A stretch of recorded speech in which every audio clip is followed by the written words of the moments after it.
मनसेचे पदाधिकारी अविनाश अभ्यंकर मनसेचे नेते जोडले जात आहेत।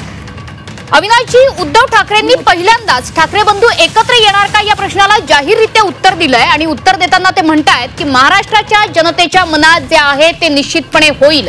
कसं बघताय या विधानाकडे? कसं आहे, या बाबतीत जो काय निर्णय घ्यायचा किंवा जी काय विधानं करायची आहेत ती सन्मान्य राजसाहेब ठाकरेच करतील आणि आम्हा सर्व महाराष्ट्र सैनिकांकरता जो राजसाहेबांचा आदेश असेल तो शिरसावंदी असेल।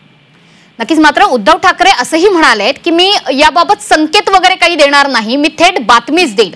आता ही बातमी नेमकी कधी येते? कारण पडद्यामागे बऱ्याचशा घडामोडी घडतायत, बरीचशी चर्चा सुरू आहे, दोन्ही बाजूंनी सकारात्मक दृष्टीने अशी वक्तव्य केली जात आहेत। मात्र दुसरीकडे ही युतीची चर्चा सुरू असताना मातोश्रीवर मनसेच्या पदाधिकाऱ्याचा पक्षप्रवेश होतो। हे नेमकं गणित काय? नाही, मला वाटतं तुम्ही जरा अभ्यासपूर्ण बोललात तर बरं होईल।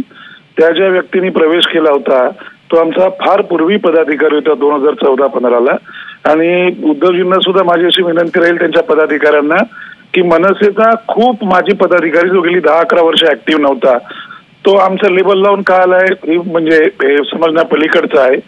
म्हणजे बेसिकली तो 10 ते 11 वर्षात तो ऍक्टिव्ह सुद्धा नव्हती ती व्यक्ती, त्यामुळे नीट शहानिशा करून आपण ही बातमी दिल्यास जास्त बरं होईल।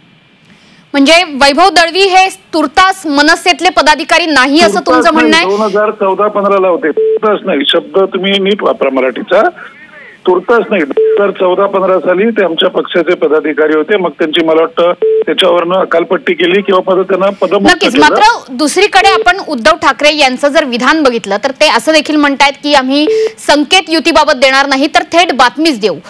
ही बातमी साधारणतः कधी येते याचा अंदाज अर्थातच कोणी लावू शकत नाहीये, मात्र तुमच्याकडून वाट बघितली जाणार आहे का?